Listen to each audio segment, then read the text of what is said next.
Ce podcast vous est offert par BMW. Découvrez le futur de la conduite avec la nouvelle BMW iX3. Cette semaine, le regard décalé change de ton et se met en mode 100% féminin. L'économiste Charlotte de Montpellier nous rejoint pour décrypter une actualité sous haute tension, des drones qui paralysent la Belgique, un budget qui patine et pendant qu'on hésite, les États-Unis qui foncent dans la révolution technologique et redessinent notre avenir économique. Pas de complaisance, pas de drama inutile, un regard lucide, éclairé et féminin sur un monde qui bouge vite. Bienvenue dans ce nouvel épisode. Bonjour Charlotte de Montpellier. Bonjour. Ça me fait vraiment plaisir de pouvoir soumettre l'actualité à un regard féminin. On est quand même dans une actualité très anxiogène, alors je me dis C'est que vrai. peut-être un peu de féminité là-dedans pourrait adoucir tout ça. Alors il y a évidemment des grands thèmes d'actualité dont il faut qu'on puisse discuter. Le premier d'entre eux, c'est un peu la saga de la semaine, hein, ces survols de drones un petit peu partout en Belgique qui font un petit peu paniquer tout le monde. C'est vrai qu'on pense beaucoup à la sécurité du pays, mais il y a aussi un impact économique très important avec ce survol de drones. Oui, bien sûr, hein, c'est sûr que quand on a une menace sécuritaire qui met à l'arrêt des entreprises, comme on l'a vu avec les aéroports, ça a un coût économique, ça c'est très clair. C'est pas seulement l'aéroport qui doit s'arrêter de fonctionner, c'est aussi simplement tous les gens qui ne peuvent pas aller là où ils doivent aller, et ça peut avoir des impacts en chaîne sur l'économie. Donc, ce genre de menace, ce genre de perturbation finalement de la conduite normale, hein, du monde et de l'économie, a un impact très clairement. Je pense que l'impact finalement, il est peut-être plus large que juste, voilà, le nombre d'heures de fermeture de l'aéroport de Zaventem ou de l'aéroport de Liège. Je crois quand même que ça montre quand même très clairement qu'on est quand même dans un monde qui a changé finalement, avec une menace géopolitique qui est là, qui reste là, qui ne disparaît pas parce qu'on parle moins de l'Ukraine aujourd'hui ou parce qu'on parle moins du conflit X, Y ou Z.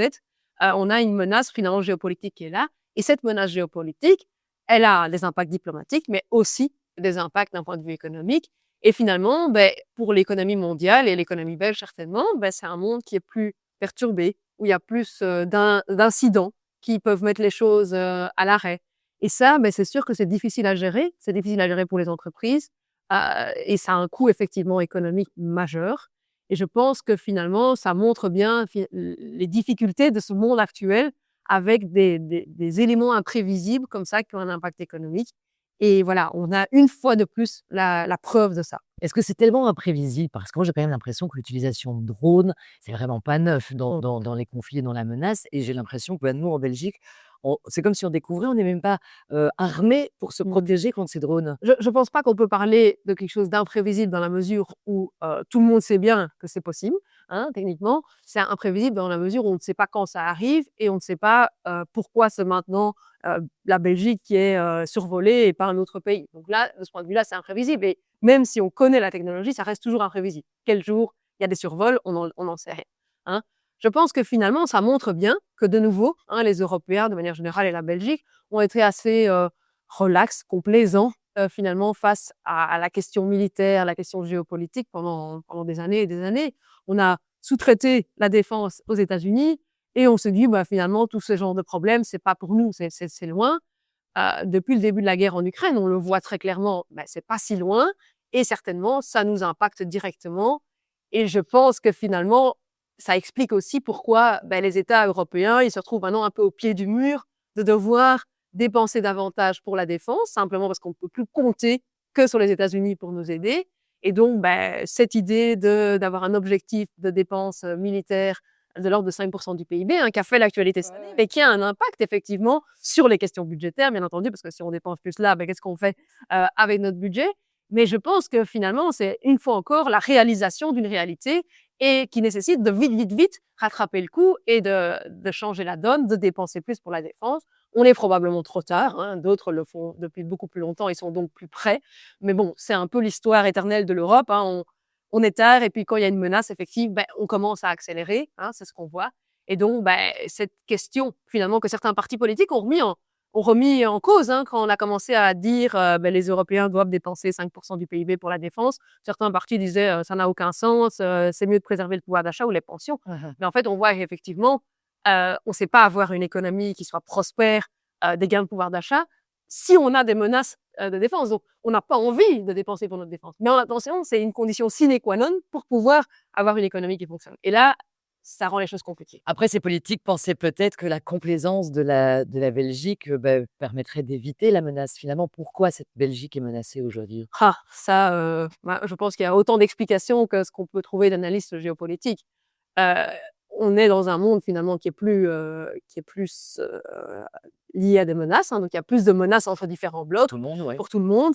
On sait que effectivement en Europe, on a ce voisin russe qui est en guerre en Ukraine et l'Europe soutient l'Ukraine. Et donc, effectivement, il y a cette menace-là. Et puis, la Belgique est caractérisée par le siège de l'OTAN, des bases militaires américaines. Donc, je veux dire, on est un peu au centre du jeu. Alors, c'est pas que notre État en tant que tel a un pouvoir incroyable sur le monde, mais notre géographie et l'endroit où on se trouve a de l'importance d'un point de vue global. Et donc, je pense que c'est lié à ça. Après, évidemment, je suis pas experte en stratégie militaire, et peut-être qu'on ne se rend pas compte à l'heure actuelle de la raison qui justifie ça maintenant.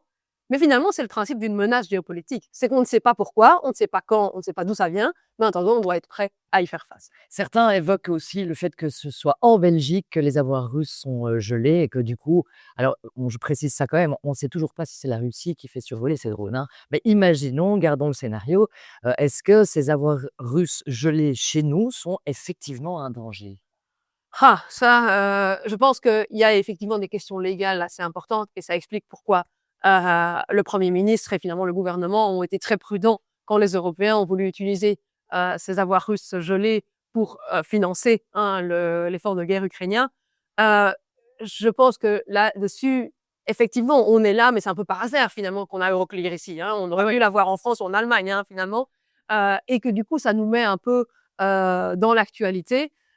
Et ça explique pourquoi, comme on a tellement d'incertitudes, la question de qu'est-ce qu'on fait de l'argent qui est gelé, qu'est-ce qu'on fait des sanctions d'un point de vue global, nous met un peu au devant de la scène. Après, je pense que c'est une des raisons parmi tant d'autres et que la géopolitique ne se détermine jamais par une seule chose. C'est une multitude de facteurs qui font que la menace augmente. Ce qu'on sait effectivement, c'est que la menace a augmenté. Cette menace qui augmente, ça a un coût économique. Ça explique pourquoi il y a des dépenses de défense qui doivent être augmentées, bien sûr, parce qu'on a besoin de stabilité d'un point de vue de la paix. Et ça explique les questions budgétaires difficiles de la semaine. Ah ben justement, parce que là, le ministre de la Défense parle de 50 millions pour pouvoir s'équiper de fusils anti-drones qu'on n'avait pas, de brouilleurs qu'on n'avait pas.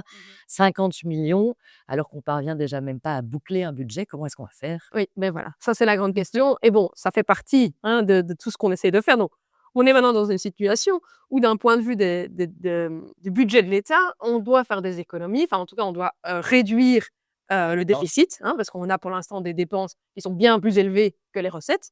Et en réduisant ce déficit, on doit dépenser davantage pour l'armée. Et donc, effectivement, ça rend les choses extrêmement compliquées.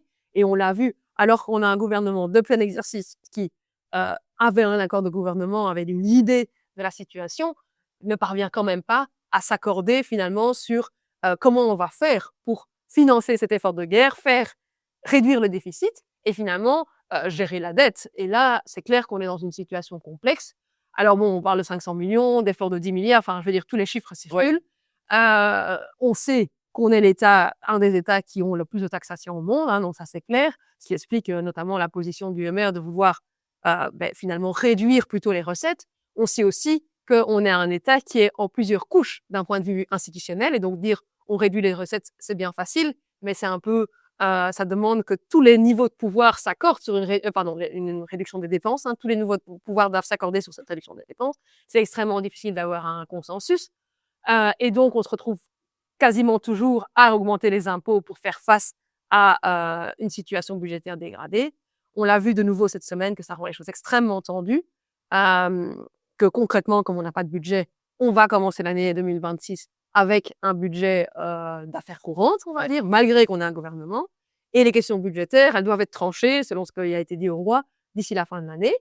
Mais bon, je veux dire, il y a pas de miracle à attendre. Ça fait des semaines que Bardo-Wever donne des deadlines qui ne sont jamais respectées. C'est vrai que cette semaine, cette attaque de drone supplémentaire qui vient réclamer 50 millions minimum pour se défendre vient encore alors ça donne un peu de répit peut-être à Varda Weaver, mais Oui, est-ce que peut-être. est-ce qu'on peut se dire qu'effectivement, il y a moyen de trouver une solution d'ici la fin de l'année et en l'occurrence, une solution urgente pour nous protéger? Oui, c'est ça. Mais donc je pense que ça a le mérite de rendre peut-être les choses un peu plus claires dans le sens où on peut pas dire: «Faisons un budget, mais tant pis, finalement, on va dépenser moins pour la défense que ce qu'on avait prévu». Je veux dire, là, c'est très clair on a besoin d'augmenter nos dépenses en termes de défense et donc finalement, ça rend, le point de départ assez clair. Mais bon, le point de départ clair, ça ne solutionne pas le problème, hein, et donc on a effectivement un vrai problème pour établir ce budget, un budget qui soit crédible. Je rappelle quand même que le fait de ne pas avoir un budget, ça a des impacts, hein, économiques, hein. C'est pas non plus, juste on parle d'argent, on parle de réforme et finalement, on verra bien à quelle sauce on est mangé. Tout ça, ça a un impact. On a déjà vu que, par exemple, l'État belge s'endette à un niveau plus élevé, hein, donc ça veut dire qu'on paye plus cher pour notre dette et donc, finalement, on aggrave le problème avec les mois qui passent, et on sait bien que les marchés, les agences de notation, ceux qui nous prêtent, hein, ce ne sont pas les Belges qui prêtent la plupart de la dette de l'État, c'est à l'étranger, eh ben, ils ont besoin de certitudes sur comment on va gérer notre situation. Donc, c'est le passé qui a été mal géré qui nous amène à la situation actuelle. En attendant, c'est pas que on va tout d'un coup avoir une solution miracle. Finalement, faisons ça, ça va aller. Ça va être extrêmement difficile. On n'est pas les seuls, hein. La France est exactement dans la Ouais, même ouais, dans la situation de finances publiques qui se sont tellement dégradées ces dernières années que l'effort est extrêmement dur à mettre en place et qu'il n'y a pas de bonne solution. Parce que tout type d'effort va avoir un impact économique. Et donc là, on doit chercher finalement ce qui a le moins d'impact économique, mais ça a toujours un impact. C'est ça qui est un peu le drame. On parle souvent des États un peu comme des entreprises mal gérées, hein, pour le coup, en se disant que si ça devait se passer dans des entreprises privées, ce serait pas du tout la même chanson. Ça me permet de faire une petite transition vers cette autre information. Jeudi soir, le conseil d'administration de Tesla a validé le super salaire d'Elon Musk. On parle de 1 000 milliards de Mm. dollars en 10 ans. L'objectif, motiver Elon Musk. Alors, bon, moi, je suis ma propre patronne, mais je me dis: «On peut tous aller réclamer chez notre patron un petit salaire de motivation dans ces cas-là, non?» Oui, ce sont des montants surréalistes, hein, on est d'accord. Après bon, pour être très clair, c'est pas un montant qui est payé cash, hein, déjà, Ouais, c'est, une participation à son entreprise, donc finalement, voilà, c'est le c'est date. pas de l'argent, voilà, c'est pas de l'argent qui est donné comme ça, hein. Et surtout, cette rémunération attendue, elle est basée sur des objectifs excessivement ambitieux. Donc c'est vraiment, c'est pas le salaire qu'il a d'office à la fin de l'année ou du mois, c'est un salaire, une rémunération qui est liée à des objectifs très ambitieux.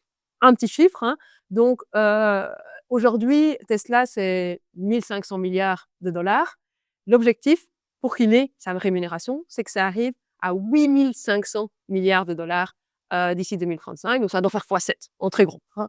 Alors bon, des entreprises qui font x7 en 10 ans, c'est quand même pas si fréquent, hein. Donc, ce sont des objectifs qui sont extrêmement ambitieux. Surtout que Tesla est quand même pas au Voilà. sommet de sa gloire en ce moment. C'est ça. Et donc, bien sûr, il y a toutes des questions de leur business model qui est en train d'un peu évoluer vers beaucoup plus de robotique, de l'intelligence artificielle, hein, finalement. Mais donc, il y a vraiment, enfin, je veux dire, le fait est que c'est pas sûr qu'il va récupérer cette rémunération. Ça a été voté à l'Assemblée générale, donc les actionnaires se sont accordés sur le fait que c'est OK. Leur idée étant de dire que si effectivement il arrive à atteindre ces objectifs extrêmement ambitieux, ben, ce sera bénéfique pour les actionnaires et qui peuvent rémunérer autant, hein, je veux dire, de toute façon, ils y gagneront. Donc finalement, ben, pourquoi pas? Pourquoi pas lui proposer ça? Si on arrive à ces objectifs, ils seront gagnants. Donc c'était un peu cette idée-là qui a été mise en avant. Alors on sait que certains actionnaires étaient moins pour, hein. On a notamment le fonds souverain norvégien, hein, qui est un grand investisseur dans Tesla, qui lui voulait voter contre d'un point de vue de l'éthique, hein. Et donc effectivement, et ça a été voté qu'à 75%. Dans l'absolu, bon, d'un point de vue des actionnaires, c'est assez rationnel de dire que si on arrive à de tels niveaux, ma foi, peu importe combien est payé le CEO, ça change rien. On aura quand même eu des vrais gains pour les actionnaires. Euh, Évidemment, tout ça est très incertain, et je pense que c'est un peu aussi une des actualités de la semaine, hein, l'incertitude de ces montants absolument gigantesques qui sont investis, qui sont dépensés dans les entreprises technologiques américaines. Donc on parle de Tesla, mais je veux dire c'est le même cas pour tous les M7, hein, les Magnificent Seven. On a vraiment des montants absolument, on parle en trillions, hein, donc en anglais. Donc je veux dire, on est vraiment dans des montants complètement fous d'investissement. Alors, sur papier, le potentiel de tout ça est énorme. Ça veut dire qu'ils sont effectivement dans une révolution technologique qui a la possibilité de changer fondamentalement les choses, hein. Et ce sont des entreprises qui, pour la plupart, sont déjà fortement rentables. Donc, il y a quand même quelque chose déjà et le potentiel d'avoir beaucoup plus. En attendant, ça reste des valorisations extrêmement élevées, hein, et c'est quand même un pari sur le futur de cette technologie. Si ces technologies, elles déçoivent et si Elon Musk n'est pas capable de développer, parce qu'il veut développer des robots humanoïdes, des taxis Qui roule tout qui seul. roulent seuls. Voilà, s'il n'est pas capable de développer comme il l'annonce d'un point de vue technologique, hein, évidemment, il n'aura pas sa rémunération et il y aura probablement un peu de déception, hein, dans les valorisations de ce genre de valeurs. Je pense que c'est assez finalement intéressant ce qui se passe là-bas. Des montants sont gigantesques, surréalistes et on peut se poser d'autres questions. Ouais, parce que pour ramener les 1000 milliards, ça ferait 275 millions de dollars par jour en Oui. rémunération. Enfin, je veux dire, c'est assez rentable. Et à un moment donné, on en a beaucoup parlé, il investit énormément dans la technologie, dans l'intelligence artificielle.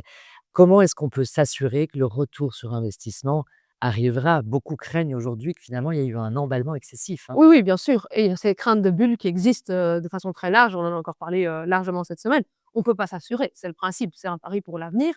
En l'occurrence, pour Elon Musk, la question est vite réglée. S'il n'y arrive pas, il n'a pas sa rémunération. Ça s'arrête là. Je veux dire, c'est aussi simple que ça.